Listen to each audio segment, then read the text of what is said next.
is not loved must not be deprived of the right of the firstborn, because he is the sign of his father's strength.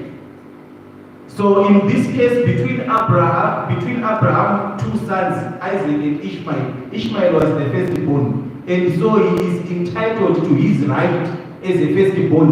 And the same scripture further records that the firstborn is entitled to double the inheritance, which means Ishmael and his descendants, they have a claim to whatever was bequeathed to them by their father Abraham.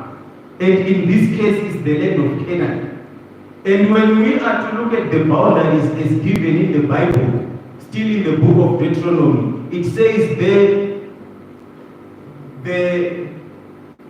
every place where you shall set foot shall be yours, and your territory shall be from the desert to Lebanon, and from the Euphrates to the Mediterranean Sea. The desert in question here is the entire Arab Peninsula. And then that includes countries like Jordan, Saudi Arabia, Oman, Bahrain, Yemen, Syria. The claim of Zionism is to say that all this territory belongs to Israel. So when they took Palestine, to them it was just an entry point. And when you see today Palestine is borderless, because they are saying we are coming to you, the rest of the Arab world, to take our territory. This is the project of Zionism.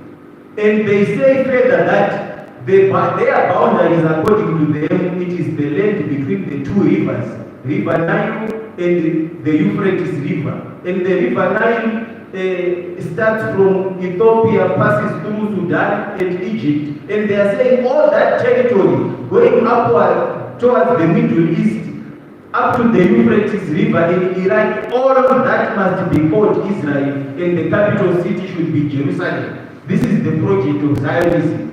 So, such to be allowed to happen infringes on the rights of the original inhabitants of all these territories that are being talked about, including Palestine. So we stand here to denounce injustice and to stand firm for what is right. So when it comes to establishing a solution, it is important to then say, let's go back to the original settings. Those that are claiming Israel to be theirs, they came from Europe as invaders. So the invaders should go back to where they came from. And Palestine belongs to Palestinians. The Jews and the Arabs who were living together in Palestine in harmony are all Palestinians. They can continue living there as Palestinians. This is what justice demands. But also there is the hypocritical stance of a two-state solution, which the Zionists do not want to hear of. When you saw when Netanyahu was addressing the United Nations recently, he held with him a map of what he called Israel. And on that map, there was no Palestine shown in any way. And what it meant was from the river Jordan to the sea, all that he was claiming it to be Israel. Meaning, according to their original setting, the Arabs have always lived there. Let them continue doing so. I will stop here for now. Assalamu alaikum. Right on time. Thank you, Sheikh Balakas, for insights. Sheikh Abdullah, Maulana Abdullah, now all yours. Thank you so much. Once again, assalamu alaikum. Peace be with you. Respected Director of Ceremony, I want first of all to express my gratitude for the brothers who have organized this important symposium. Yeah, firstly, I'm interested in understanding the meaning of the words which we are using in this symposium. Genocide, conflict. We need to understand what is the meaning of genocide and what is the meaning of conflict. But firstly, I would like to express my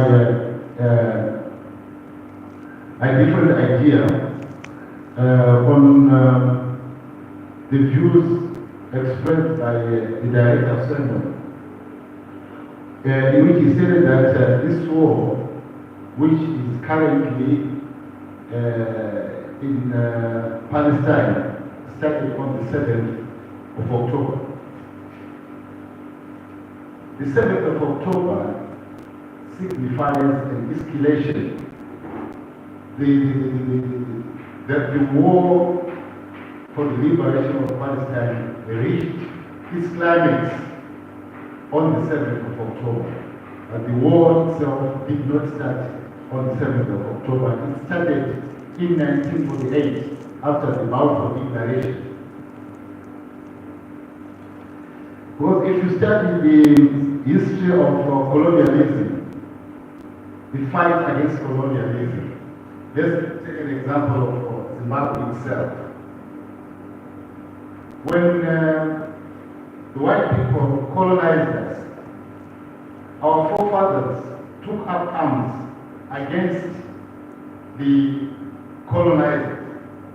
What type of ammunition did they use against the colonizers?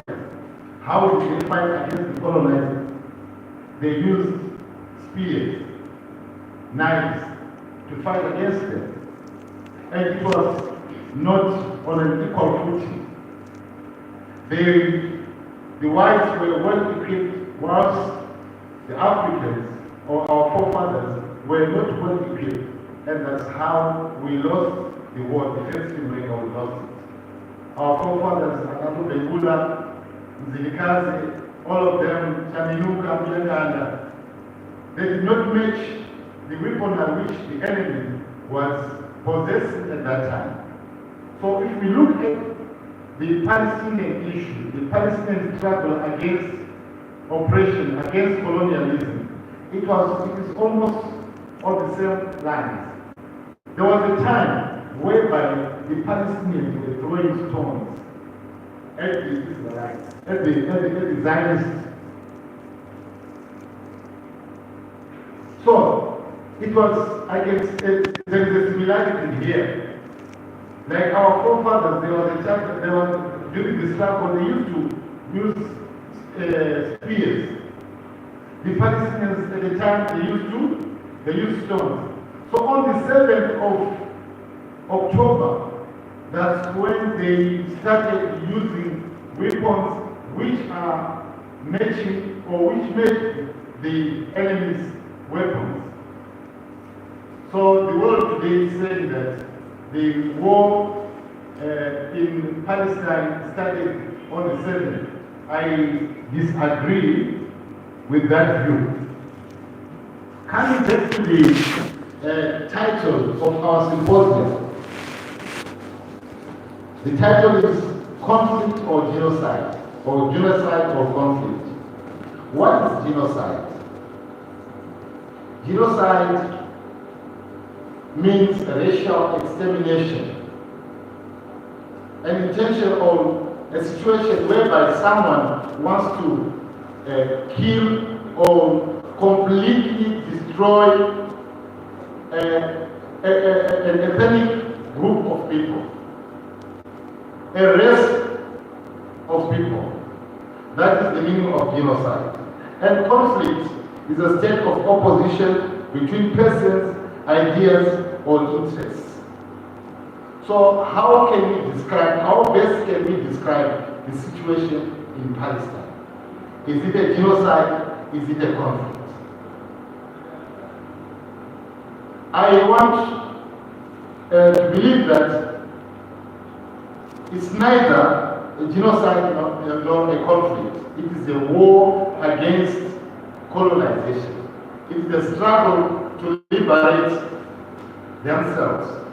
But within that struggle, a genocide is okay, being done by the oppressor. What is the way forward? The way forward is what is happening today. I remember during the war we used to say "Aluta continua," which means Pamberine war. So we said to our brothers in Palestine, Pamberine war. It is only through the struggle that they will get their independence. The moment they stop fighting, they will not get their independence. So we need to support our Palestinian brothers through gatherings like this one which we are having today, like previous gatherings, marches against the Zionist state of Israel. All these are means of helping or assisting our brothers in gaining independence. Thank you. That was brief. We can hand over the mic to the next speaker. Very insightful points that you are raising there, giving background to the issue in Palestine, that this is not a